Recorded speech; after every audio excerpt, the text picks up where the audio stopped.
हम्म nitrate assimilation जो है, इसमें अपन क्या कर रहे हैं, नाइट्रेट का कन्वर्शन नाइट्राइट में कर रहे हो, और नाइट्राइट का कन्वर्शन फिर आपका किस में हो रहा है, अमोनियम आयन, बराबर।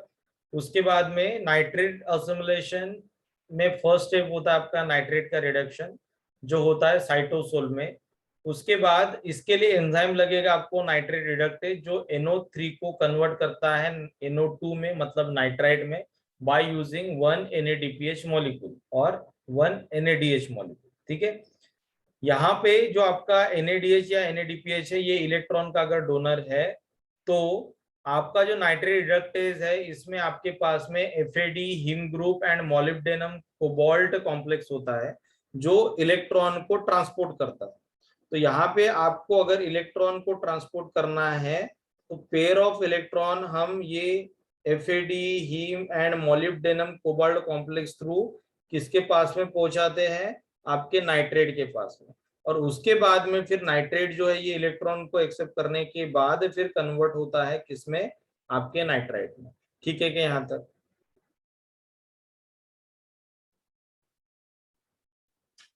हाँ ठीक है। तो फाइनली आपके पास हाँ सर। दो नाइट्राइड बन रहे एक साथ। ठीक है, क्यों? क्योंकि जो आपका नाइट्रेट रिडक्टेज होता है, ये आपका डायमेरिक होता है, मतलब इसके पास में सब डबल डबल रहेगा। ठीक है क्या यहाँ तक?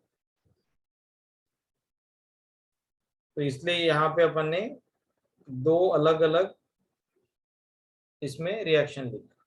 ठीक है, ठीक है। उसके बाद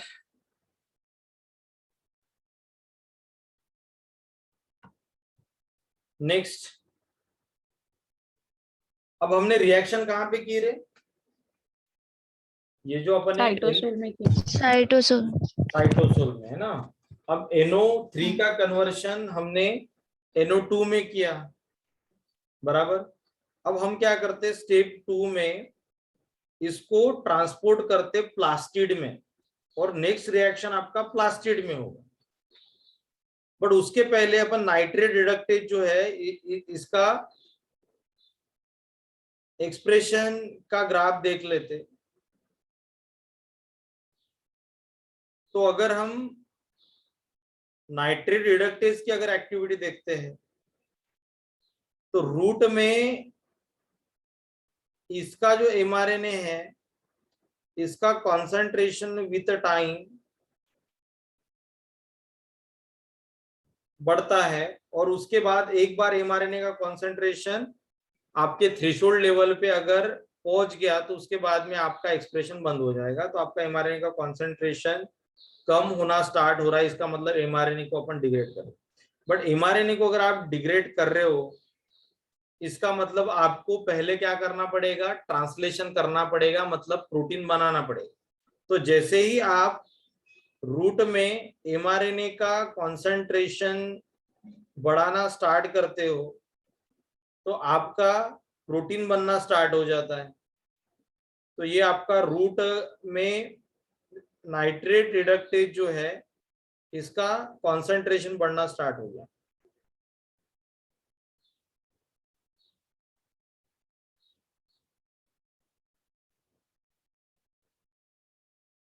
उसके बाद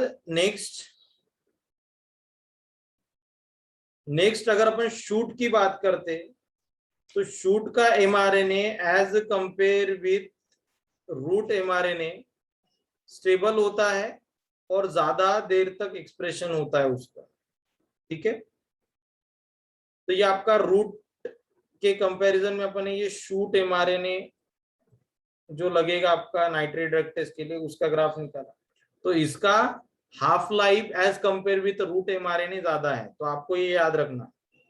ठीक है, उसके बाद में नेक्स्ट, शूट mRNA जो है, ये लंबे समय तक वहां पे मेंटेन होता है, मतलब उसका हाफ लाइफ ज्यादा होता है। तो जो आपके रूट में नाइट्रेट रिडक्टेज बनेगा, इसका कॉन्सेंट्रेशन भी एज कंपेयर विथ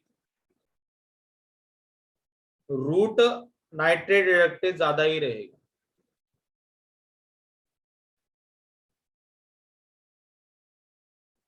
ठीक है क्या? ये समझ में आया क्या? हाँ सर।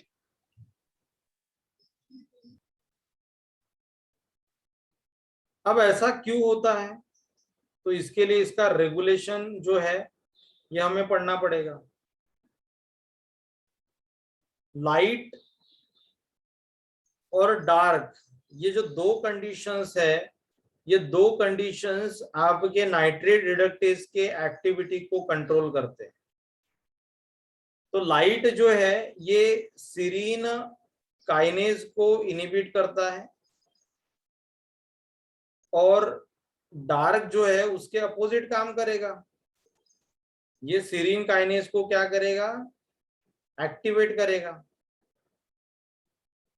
आपका जो लाइट रिएक्शन है या लाइट है, लाइट के प्रेजेंस में प्रोटीन फॉस्फेटेज, प्रोटीन फॉस्फेटेज इसका काम होता है प्रोटीन के ऊपर जो फॉस्फेट है उसको रिमूव करना। तो ये एंजाइम को ये एक्टिवेट करता है। दोनों भी एंजाइम अपोजिट है, एक फॉस्फोरिलेशन कर रहा है, ये फॉस्फेट को रिमूव कर रहा है। लाइट काइनेज को इनिबिट करता है, फॉस्फेटेज को एक्टिवेट करता है। तो डार्क जो है ये आपके काइनेज को एक्टिवेट करता है बट फॉस्फेटेज को इनिबिट कर रहा है। समझ में आया क्या? हाँ सर।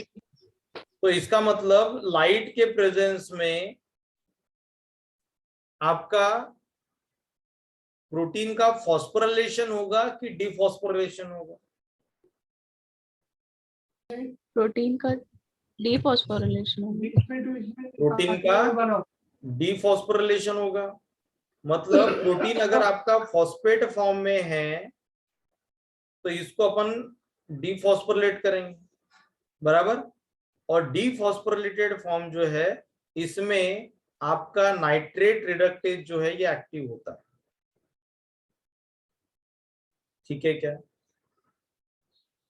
हाँ ठीक है।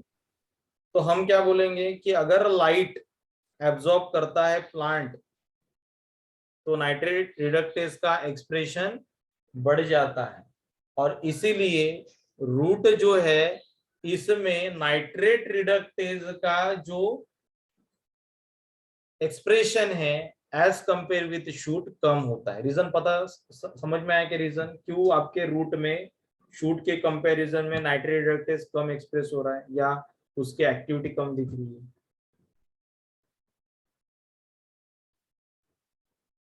लाइट को एब्जॉर्ब Because करेगा शूट हाँ रीजन है ना, तो इसलिए शूट वहां पे रीजन एक्सप्रेशन हाँ आपको ज्यादा करना है, क्योंकि नाइट्रेट रिडक्टेज जो है उसकी एक्टिविटी आपके शूट में ही ज्यादा ज्यादा दिखे। दिखेगी। ठीक है, हाँ ठीक है ना। हाँ सर। उसके बाद में नेक्स्ट,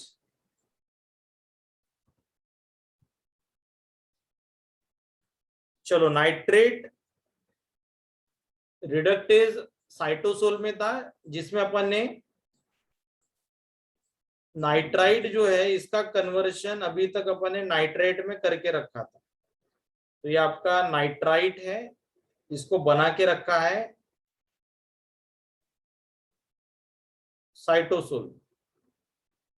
अब हमें क्या करना है, स्टेप 2 में नाइट्राइट को ट्रांसपोर्ट करना है इनटू द प्लास्टिक।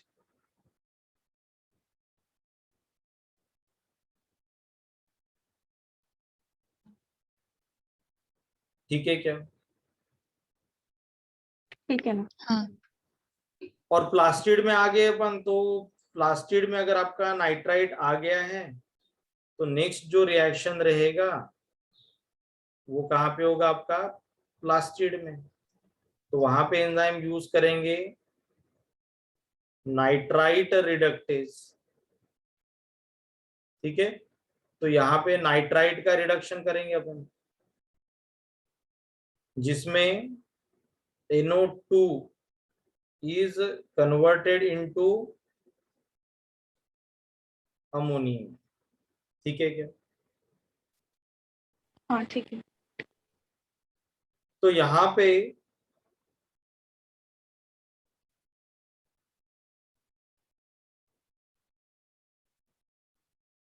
सबसे पहले फेरेडोक्सिन जो होता है ये हमारे लाइट रिएक्शन का कंपोनेंट है। तो in presence of light photo system 1 जो है ये इलेक्ट्रॉन ट्रांसपोर्ट करता है किसके पास में, फेरेडोक्सिन के पास। फेरेडोक्सिन अगर रिड्यूस हो गया तो वो इलेक्ट्रॉन डोनेट करेगा दूसरे पार्टनर को। दूसरा पार्टनर यहाँ पे होता है आपका आयरन सल्फर सेंटर, ठीक है। तो यही आपका रिड्यूस हो जाएगा, तो ये आपका ऑक्सीडाइज फॉर्म में है, तो ये आपका रिड्यूस फॉर्म में कन्वर्ट हो जाएगा, ठीक है क्या।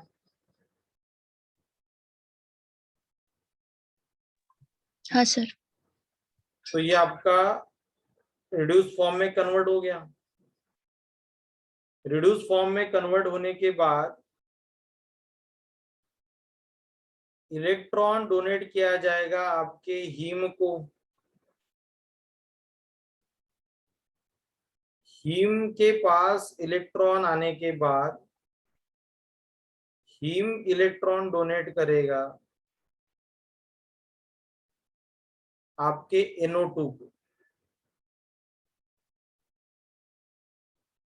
ठीक है। और NO2 जो है ये फिर आपका अमोनियम आयन में कन्वर्ट, ठीक है।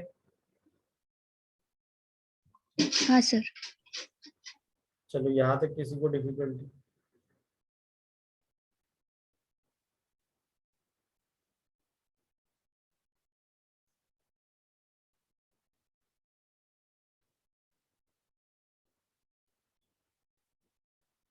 तो ये जो नाइट्राइट रिडक्टेज है इसमें आयरन सल्फर सेंटर, हीम और फेरेडोक्सिन ये 3 कंपोनेंट काम कर रहे हैं, ठीक है ना। तो हमारा जो नाइट्रेट रिडक्टेज था उसमें क्या क्या पढ़ा था अपन ने, क्या क्या पढ़ा था, heme, FAD and molybdenum cobalt complex, ठीक है क्या।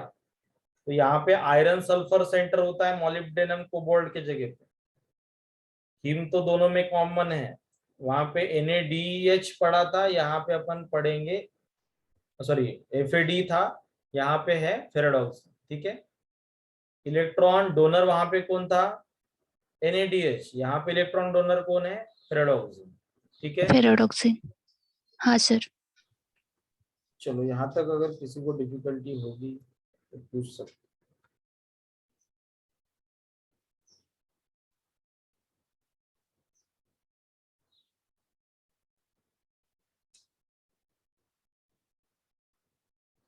उसके बाद में अमोनियम आयन बन गया आपका। तो स्टेप 3 तक पहुंच गया अपन, है ना। तो स्टेप 4 क्या है हमारा, अभी जो भी अमोनियम आयन आपने बनाया है वो अमोनियम आयन को हमें असिमुलेट करना है।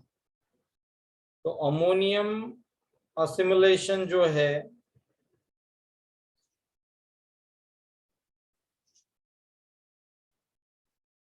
इसमें अमोनियम आयन जो बना है आपका, ये आपके लिए क्या होता है रे, टॉक्सिक होता है।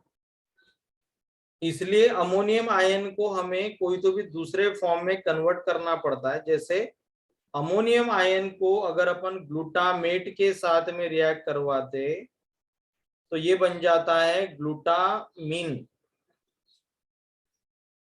Glutamine is amino derivative of glutamate, बराबर है क्या। हाँ सर। तो ये रिएक्शन जो है इसमें हमें एक ATP की जरूरत पड़ती है। तो ATP is converted into ADP plus PI, और एंजाइम की जरूरत पड़ती है ग्लूटामिन सिंथेज की। GS मतलब क्या, ग्लूटामिन सिंथेज, ठीक है क्या। ग्लूटामिन ठीक है, सिंथेटेज लिखो। ठीक है सर।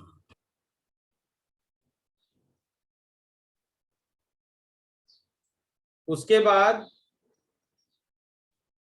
आपके पास में जो ग्लूटामीन बना है, ये ग्लूटामीन बाद में 2-ऑक्सोग्लूटारेट जो प्लांट में होता है, अल्फा कीटोग्लूटारेट के जगह पे, है ना, 2-ऑक्सोग्लूटारेट जो है इसके साथ रिएक्ट होगा, और 2-ऑक्सोग्लूटारेट अगर अमीनो ग्रुप को अगर एक्सेप्ट करता है तो ये कन्वर्ट हो जाएगा ग्लूटामेट में। तो ग्लूटामीन जो है ये भी आपका ग्लूटामेट में कन्वर्ट हो जाएगा। तो इस रिएक्शन में 2 ग्लूटामेट मिल गए। तो यहाँ पे आपका एंजाइम का नाम ग्लूटामेट सिंथेस।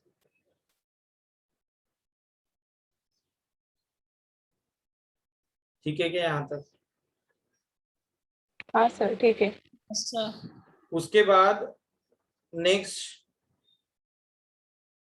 अमोनियम आयन जो है, इसको अगर आप डायरेक्ट 2-ऑक्सो ग्लूटारेट के साथ में रिएक्ट करवाते हो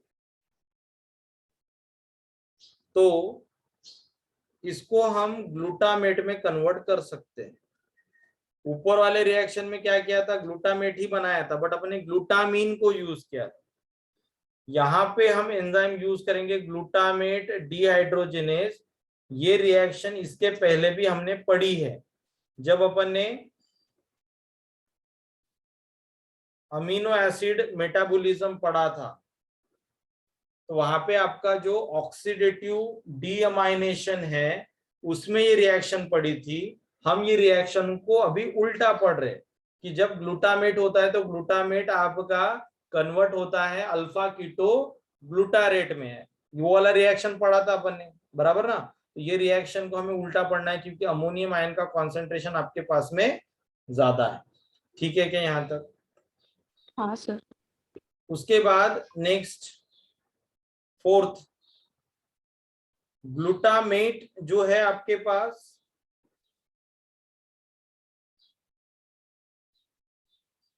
ये अगर आपका ऑक्सैलो एसीटेट के साथ में अगर रिएक्ट होता है, ठीक है, ऑक्सैलो एसीटेट के साथ अगर रिएक्ट होता है तो ग्लूटामेट के ऊपर का अमीनो ग्रुप हमें ट्रांसफर करना है किसके ऊपर, ऑक्सैलो एसीटेट के ऊपर। तो ग्लूटामेट इज कन्वर्टेड इनटू 2-ऑक्सोग्लूटारेट, क्योंकि इसका अमीनो ग्रुप हमने निकाल लिया। तो oxaloacetate is converted into aspartate. ठीक है, हाँ ठीक है। यहाँ पे हम अमीनो ग्रुप ट्रांसफर कर रहे हैं किसके ऊपर, ऑक्सैलो एसीटेट के ऊपर। या आप इस रिएक्शन को रिवर्स डायरेक्शन में भी पढ़ सकते हैं। तो इसलिए ये एंजाइम जो है इसको बुलाया था अस्पार्टेट ट्रांस अमीनेज या अस्पार्टेट अमीनो ट्रांसफरेज। ठीक है क्या?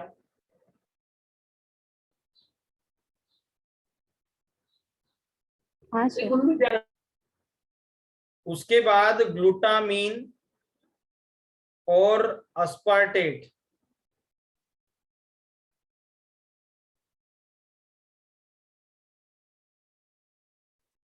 ग्लूटामीन और अस्पार्टेट अगर आपके रिएक्ट होते हैं by the enzyme asparagine synthase, asparagine synthase, तो ये आपको बना के देगा अस्पार्जिन। तो आपका जो ग्लूटामीन है it is converted into glutamate. चलो ठीक है यहां तक।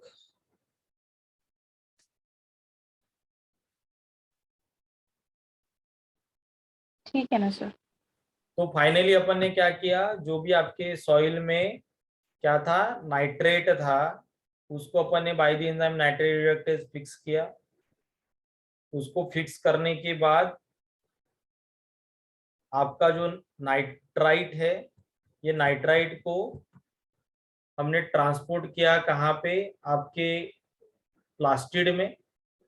अब रिएक्शन प्लास्टिड में हो रही है, तो प्लास्टिड में एंजाइम होता है आपका कौन सा, नाइट्राइट नाइट्राइट रिडक्टेज। रिडक्टेज। तो ये इसको अमोनियम आयन में कन्वर्ट करेगा, जिसके पास आयरन सल्फर सेंटर, हीम और फेरेडोक्सिन होता है इलेक्ट्रॉन डोनर। तो आपका नाइट्रेट रिडक्टेज के पास में NADH और NADPH ये आपके इलेक्ट्रॉन के डोनर थे। ये सारा डिफरेंस आपको याद रखना है। और फाइनली जो अमोनिया बनाया है उसको आप फ्री फॉर्म में नहीं रख सकते, क्योंकि उसकी टॉक्सिसिटी अपन ने पहले ही पढ़ ली कि अमोनिया को फ्री फॉर्म में अगर रखते हो तो वो आपके मेम्ब्रेन को क्रॉस करने के बाद प्रोटॉन को एक्सेप्ट करना स्टार्ट करता है, और प्रोटॉन को अगर ये एक्सेप्ट करेगा तो पीएच को बढ़ा देता है, इसलिए अमोनिया हमारे लिए टॉक्सिक होता है। तो इसलिए हमें क्या करना है, अमोनियम आयन जो है उसको आपको अमीनो एसिड फॉर्म में कन्वर्ट करना है, जिसको अपन बोलते हैं अमोनियम असिमिलेशन। ठीक है ना यहाँ तक? यस ठीक है सर। उसके बाद में नेक्स्ट है अपना बायोलॉजिकल नाइट्रोजन फिक्सेशन। ठीक है, सेशन अपना एंड हो रहा है, फिर से रिजॉइन करना है आपको। ठीक है।